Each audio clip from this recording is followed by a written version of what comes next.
কোষাধ্যক্ষ সম্মানীয় শ্রী আপনাদের আজকে আমরা 5th মে 4th মে আমাদের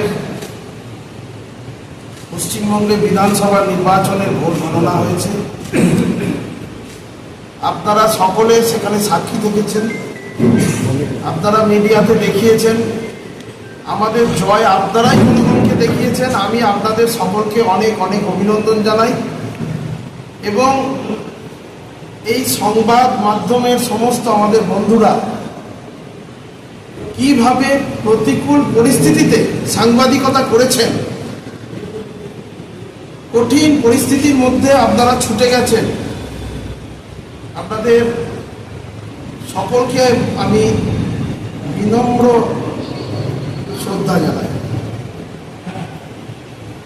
দেখুন, 2021 সালে করোনাকে হাতিয়ার করে ভারতীয় জনতা পার্টিকে চক্রান্ত করে হারিয়েছিল। এটা আইপ্যাকের কারসাজি ছিল, এগুলো আপনারাও জানেন, আমরাও জানি।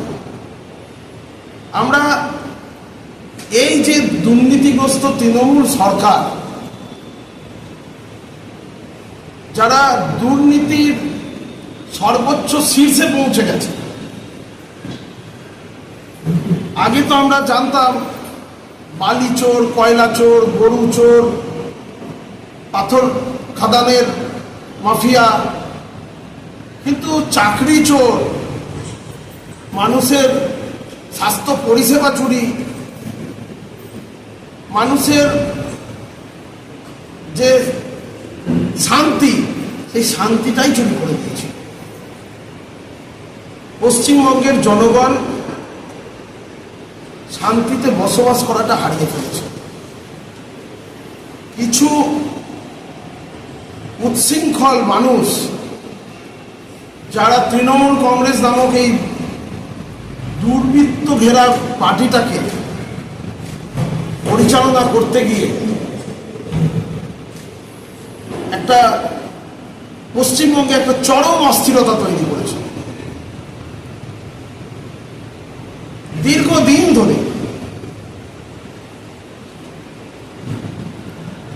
সেই স্বাধীনতার পর থেকে বিভিন্ন পলিটিক্যাল পার্টিগুলো পশ্চিমবঙ্গে ক্ষমতায় এসছে এবং এক পার্টি অন্য পার্টির ছেলেদের মার জোর খুন, সেই 1972 সালের অত্যাচার বলুন, পরবর্তীকালে সিপিএমের আমলের অত্যাচার বলুন, 2011 সালে যখন সরকার চেঞ্জ হলো অত্যাচার বলুন, 2021 সালে সব রেকর্ডকে ছাপিয়ে গেছে ভোট পরবর্তী হিংসা তৃণমূল কংগ্রেস করেছিল।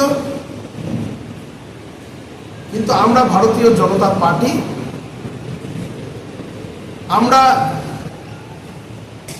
প্রধানমন্ত্রীর বার্তা, আর প্রধানমন্ত্রী বার্তা দিয়েছেন, যারা বিজেপিকে ভোট দিয়েছে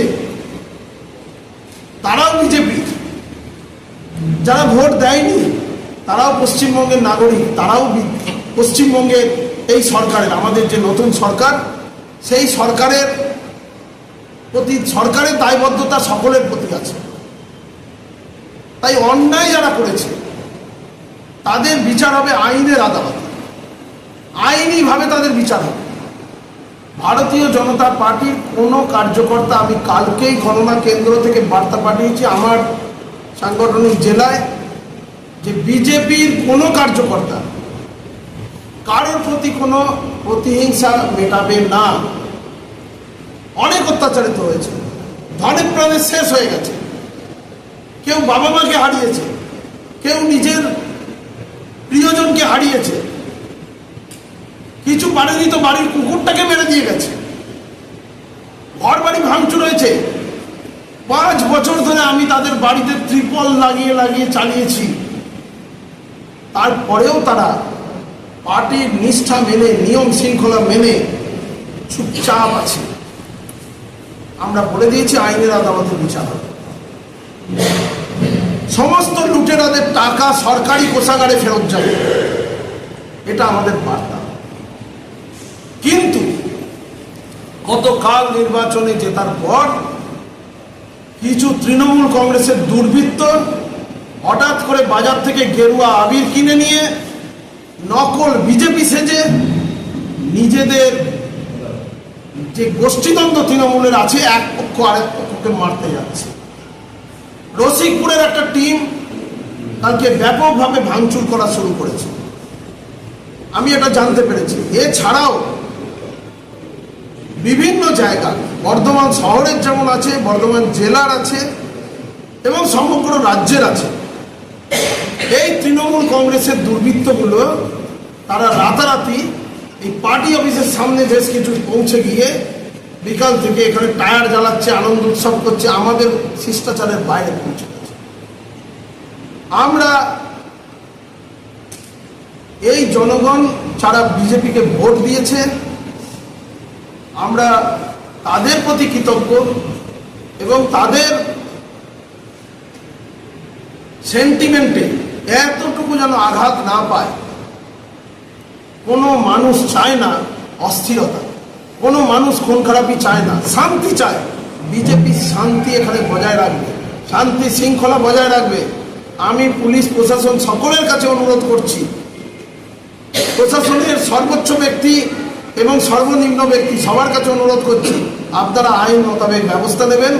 বিজেপি কাউকে মারপিট করতে শেখায়নি, পাঠায়নি। এরা হচ্ছে বিজেপির নাম করে তৃণমূলের ভুয়ো লোক, তোলাবাজ। এরা ভাবছে রাতারাতি আমরা বিজেপি হয়ে যাব। আমাদের বিজেপির যথেষ্ট কার্যকর্তা আছে যারা গ্রাউন্ড লেভেলে লড়াই করে আজকে এই জয়টাকে বজায় রেখেছে। তারাই বিজেপিটা রক্ষা করবে, তারাই জনগণের পাশে থাকবে। নতুন করে কাউকে উচ্ছৃঙ্খলকে আমাদের দরকার নেই। আমরা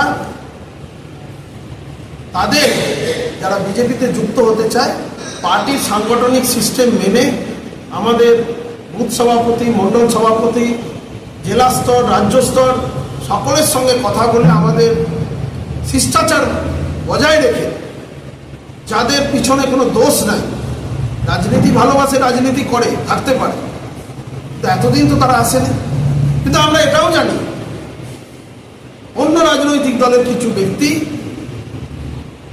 যারা সেই দলের অত্যাচারিত হচ্ছিল তারাও চেয়েছিল পরিবর্তনটা। তাদের প্রতি আমাদের একটা ভালোবাসা রয়েছে, তাদের আমরা অলরেডি বিজেপি বলে মনে করি। আর তারা এই ধরনের ভাঙচুরে যুক্ত নয়। যারা ভাঙচুরে যুক্ত হচ্ছে, আপনাদের মিডিয়ার মাধ্যমে আমি আবার বার্তা দিচ্ছি, এরা কেউ বিজেপির নয়। এরা হচ্ছে নকল। ওই যে একটা নীলবর্ণ সিগারের গল্প আছে না, ওইটা হয়েছে, গেরুয়া বর্ণ নকল তৃণমূল।